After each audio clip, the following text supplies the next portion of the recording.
जाकिर देखो मैं ठीक हूँ। ध्यान रखो इसका। आप लोग जाइए।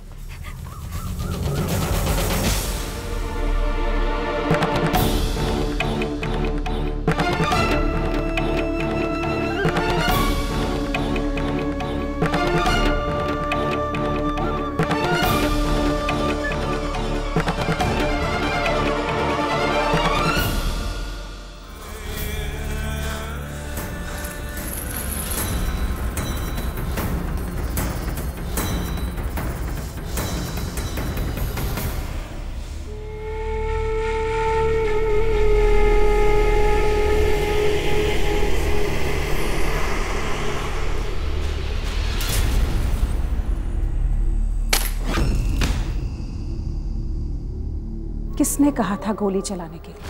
अरे भाई जी वो तो पीछे पड़ गई थी इसीलिए। संध्या पर अगर गोली चलानी होती तो मौका और पिस्तौल दोनों थे मेरे पास। संध्या को हम इतनी आसान मौत नहीं दे सकते। उसे तो अब बहुत बड़ा दर्द झेलना होगा।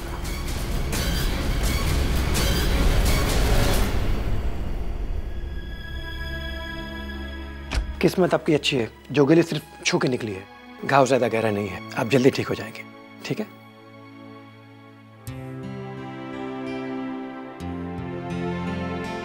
आराम से आराम से।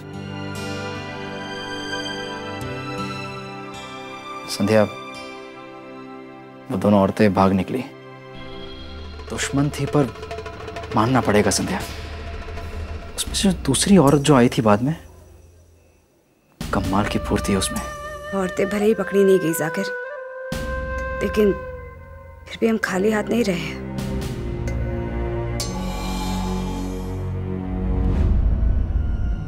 ये देखो,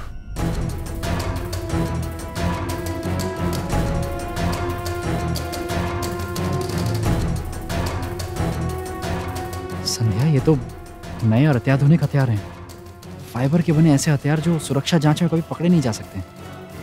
संध्या, इसका एक ही मतलब हो सकता है, इनका जो ऑपरेशन ग्रहण है जहाँ कहीं भी होने वाला है वो हाई सिक्योरिटी जोन है। हम सही थे जाकिर, वो लोग वहाँ हथियार ही खरीद रहे थे। छोटा सा ही सही, लेकिन ये सुराग हमारे हाथ लगा है।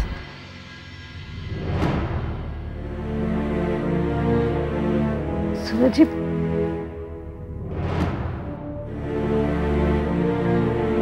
संध्या, मैं चलता हूँ। Take care. सूरज, आप परेशान मत होइए। डॉक्टर ने कहा भी है कि 3-4 दिन में ये घाव बिल्कुल ठीक हो जाएगा। गोली तो बस छूकर निकल गई। बस छूकर निकल गई संध्या जी। तो क्या बोल रही हैं आप? परेशान मत हो, ये सब भगवान न करे गोली 19-20। वो तो जब हेडक्वार्टर से फोन आया तो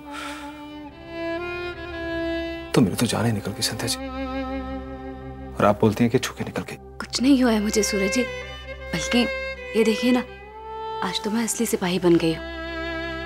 पहली गोली खाई है, ये तो शगुन होता है। खबरदार अगर ऐसा मजाक किया तो। ये कोई मजाक की बात है संध्या जी? मैं एक साधारण आदमी हूँ। देखो संध्या जी, ये गोली कभी किसी की सगी नहीं होती, इसलिए आज के बाद ऐसा मजाक मत करना, नहीं तो मैं आपको माफ नहीं करूंगा। माफ कर दीजिए मुझे, आगे से कभी ऐसा मजाक नहीं करूंगी। I'm really sorry। क्या दर्द हो रहा है क्या? दर्द तो होता है।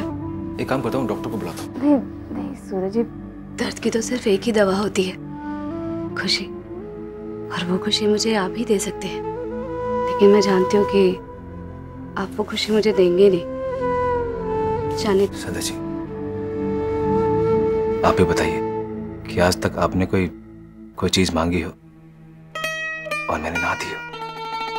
आप बोलिए ना, ऐसा क्या काम करना होगा मुझे?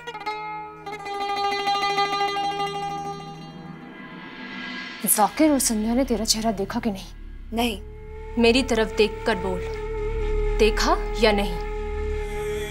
कहा ना, नहीं देखा मतलब नहीं देखा। और मुझे ऐसे नाड़े समझना ना बंद करो। मुझे अच्छे से पता है कि मुझे क्या करना चाहिए और क्या नहीं। अनाड़ी तो तुम हो ही, वरना उस दिन वो डॉल राठी परिवार में ना छोड़कर आती। और आज इतना बड़ा बवाल हो गया तुम्हारी वजह से। तो तुम्हारी किस्मत अच्छी है जो बाई जी वहां वक्त पर पहुंच गई, वरना आज तुम पुलिस कस्टडी में होती। गलतियां तो तुमने भी बहुत की हैं। तुम्हें उस घर के पास में रहने के लिए कहा था, उस घर में घुसने के लिए नहीं। तुम मुझे मत बताओ मुझे क्या करना है और क्या नहीं। मैं अच्छी तरह से जानती हूँ मुझे क्या करना है। समझ में आई बात तुम्हें? तुम अपना हाउसकीपिंग, कम इन।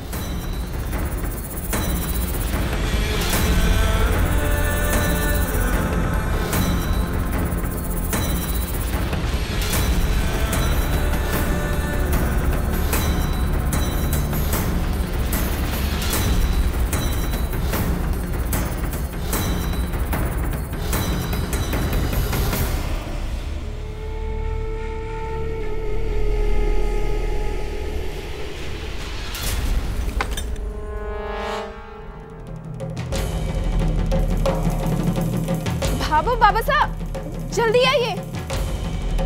रे अब क्या हो गया? हाँ क्यों बुला रही है तू?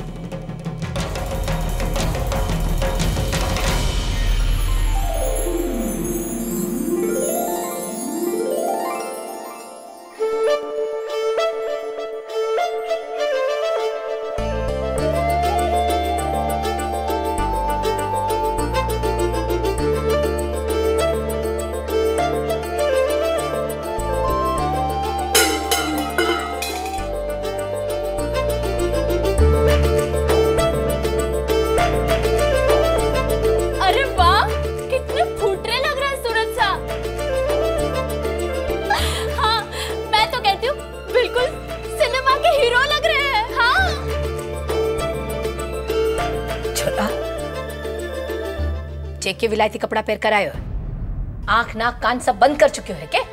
बाबा वो मैंने नहीं, बल्कि संध्या। खैर आ गया ना बीननी के लपेटे में, आगे पीछे किसी बात को ध्यान ही को नहीं रहता रे को। लिया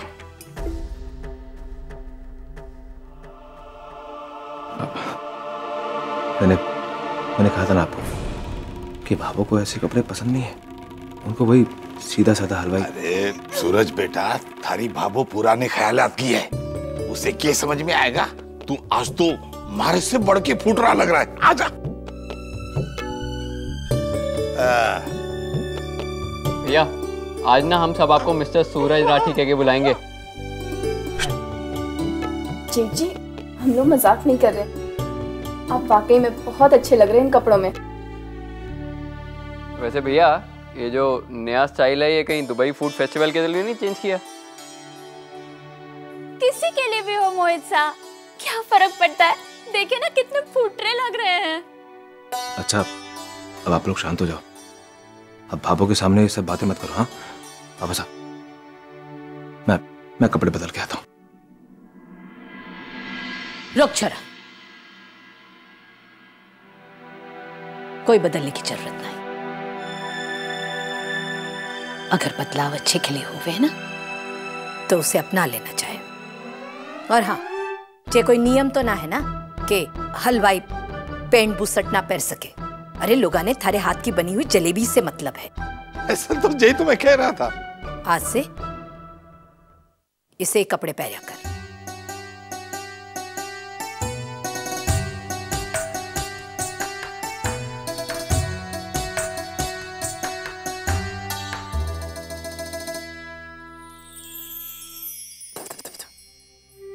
नजर न लगे मारे छोरे ने। रे मारा राम जी। सूरज जी, अब तो बाबू ने भी हुक्म दे दिया, अब कैसे बचेंगे आप? अब तो आपको रोज कपड़े पहनने पड़ेंगे ये वाले।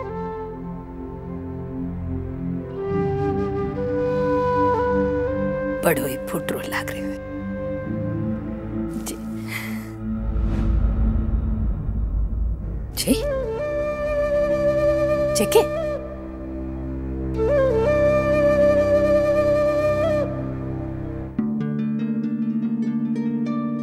माथे पर हाथ पर बिननी क्या हो?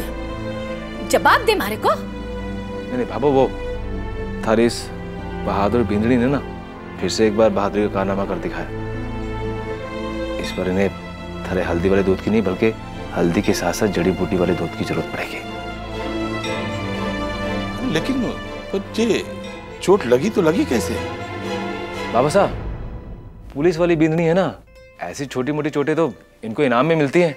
हमेशा धमाकों के बिना ना मानेगी को नहीं। आओ चलो जल्दी बना संतोष।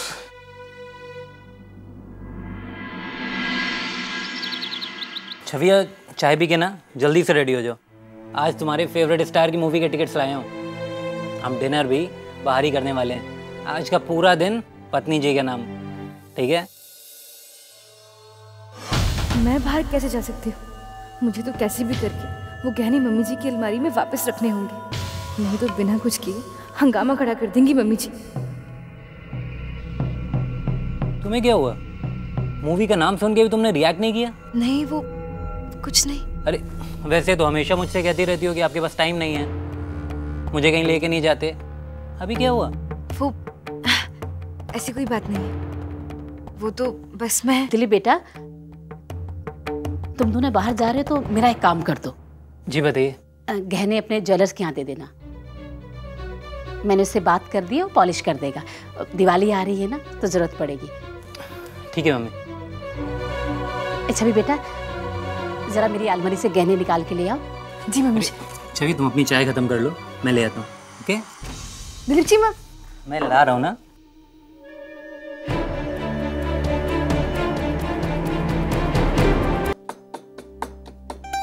भाभो, दूध ज्यादा कड़वा मत बनाइएगा। रहने दे, मैं जानू मारे कहने से ना तू बदलने वाली ना है। फिर भी क्या करूं, माँ हूं ना, इस वास्ते कह रही हूं जरा अपना शरीर का भी ध्यान रखा कर। पुलिस अफसरनी के साथ साथ और भी जिम्मेदारियां हैं थारे पर। माँ बचपन से अपनी औलाद ने पाले पोसे, पर कुछ बदलाव इंसान में लुगाई आने के बाद ही आवे। नहीं बाबू, ऐसी बात नहीं है। ज्यादा सफाई देने की जरूरत ना है हमारे को। सब पता है हमारे को कि मारो सूरज थारो ही है। हमारी छोरी में जो बदलाव लेकर आई है ना, तो मैं तो ऐसे कल्पना में भी को नहीं सोच सकी थी कि मारो छोरो इसो कपड़ा पहने को। सच्चाई मारो छोरो बहुत ही फूट लाग रही तो। भाभू, मैं चाहे जो कर लूं, लेकिन आपके और बाबा साहब की बराबरी नहीं कर सकती। आपने जो हमारे परिवार के लिए किया है, विक्रम भैया और मीनाक्षी के रिश्ते को बचाने के लिए किया, वो तो हम कभी सपने में भी नहीं सोच सकते भाभू। अब सूरज जी ने मुझे सब बता दिया भाभू। हमारे छोरे के पेट में ना एक भी बात को नहीं टिके थारे आके। भाभू, कितने किस्मत वाले हैं आप कि हमें आप जैसे माँ बाप मिले। मुझे पूरा विश्वास हो गया कि जीवन में कभी हम आगे पीछे भी हो गए ना, तो आप हमें संवार लेंगी। कभी कुछ बिगड़ भी गया ना, तो आप हैं हमें देखने वाली। विक्रम भैया और मीनाक्षी के रिश्ते को बचाने के लिए अपने बच्चों के आगे गलत बन गई आप। हमारी कितनी कड़वी बातें, कड़वी निगाहें सही आपने, फिर भी आप कुछ नहीं बोली।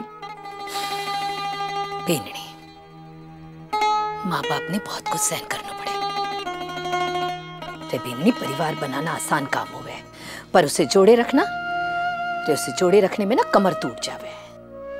और वहीं अभी मीना की गलती तो माफी के लायक को नहीं थी, पर जे उसकी अकेली की गलती ना है, उस गलती की जिम्मेदार मैं भी हूँ, विक्रम भी है। सजा देने के है बीननी, सजा देने में तो 2 मिनट भी को नहीं लागे, पर इंसान ने सुधारने में टाइम लागे।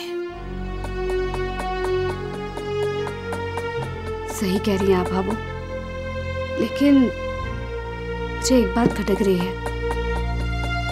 क्या मीनाक्षी और विक्रम भैया को सही रास्ते पर लाने की कोशिशों में हम प्रेमा के साथ तो गलत नहीं कर रहे? भाभू, अभी अभी वो एक खराब रिश्ते से बाहर निकली है, पेट से है। ऐसे में उसे झूठी उम्मीद दिखाना। थारे मन में पाप को नहीं ना, इसलिए थारे को सारी दुनिया गंगा नहाई हुई से लागे। मैं कोई पंडित या जोशी तो को नहीं, पर इंसान ने परखने में गलती को नहीं कर सकूं। प्रेमा ने दूध की धुली हुई समझने की गलती मना करना भी नहीं। एक आदमी के ऐसे बर्ताव के बाद दूसरे आदमी के साथ इतनी जल्दी हाँ कह देना संभावना है उसका कालजा जरा भी न चीरा। रे मारा राम जी, जब तलाक के कागजात पर दस्तखत करने के लिए मैंने उससे कहा तो 2 मिनट भी ना लागे उसने।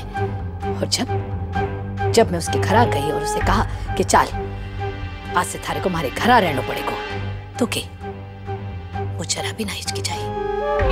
प्रेमा जितनी सती सावित्री बनने को ढोंग कर रही है ना, उतनी सती सावित्री को नहीं। और रही बात हमारी छोरी विक्रम की, माँ हूं मैं उसकी, अच्छी तरीके से जानो हूं, रे उसकी रग रग पहचानो। रे प्रेमा के प्रति उसका प्रेम ना है बल्कि मीना के प्रति उसका गुस्सा है। इसी कारण उसने ये फैसला लिया। इसीलिए थारे बाबा साहब और हमारे को ये सब करना पड़ा।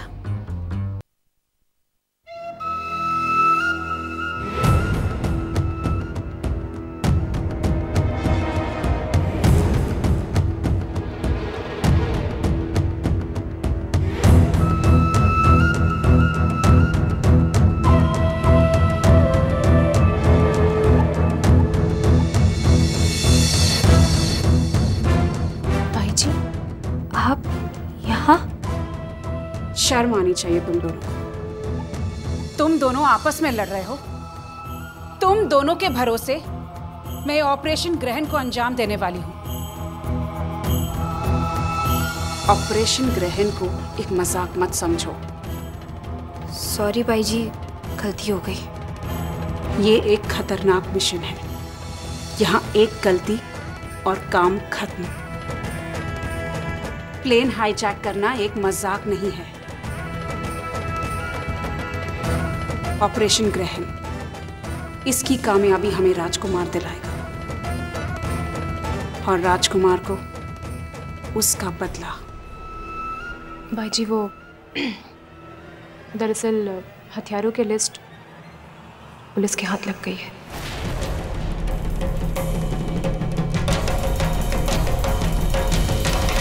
भाई जी, वो लिस्ट पढ़ के तो अभी तक पुलिस अलर्ट हो गई होगी और हर जगह नाकाबंदी हो गई होगी अब तक। मेरे हिसाब से अगर हम हथियार यहाँ पुष्कर में ना मंगाएं तो मेरा मतलब है अगर यहाँ मंगाने की जगह जयपुर में हथियार डिलीवर करवा लें। नहीं दिशा, हमारे साथ ये एनकाउंटर पुष्कर में हुआ है। अगर जयपुर में हुआ होता तो वहाँ की इंटेलिजेंस एजेंसीज अब तक होशियार हो गई होती। हम ये काम पुष्कर में ही करेंगे और अगर वो पेपर संध्या के हाथ लग भी गया है तब भी वो ये नहीं सोच पाएगी कि हम ये हथियार प्लेन को हाईजैक करवाने के लिए मंगा रहे हैं, क्योंकि पुष्कर में तो एयरपोर्ट है ही नहीं। पर भाई जी, इतनी टाइट सिक्योरिटी में हथियार डिलीवर कैसे होंगे? आईपीएस ट्रेनिंग में बेस्ट कैडेट की ट्रॉफी जीतकर संध्या को जीतने की आदत हो गई है और उसकी यही आदत हम अपने पूरे फायदे के लिए इस्तेमाल करेंगे। उसके लिए ये ऑपरेशन ग्रहण हमारी तरफ से एक बड़ा सबक होगा। उसके नाक के नीचे से हम हथियार अंदर लाएंगे, वो कुछ नहीं कर पाएगी। तो भाई जी, आपने आगे क्या सोचा है? कल करवा चौथ है। कल हमारे लिए एक बहुत अच्छा मौका है हथियारों को अंदर लाने का। मेरे पास एक प्लान है।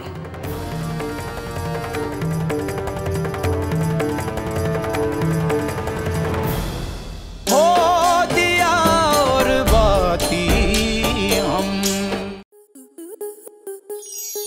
आपके मनोरंजन पर अब नहीं लगेगा कोई ब्रेक। स्टार प्लस के बेहतरीन शोज देखने के लिए लाइक, शेयर और सब्सक्राइब करें स्टार प्लस यूट्यूब पेज को।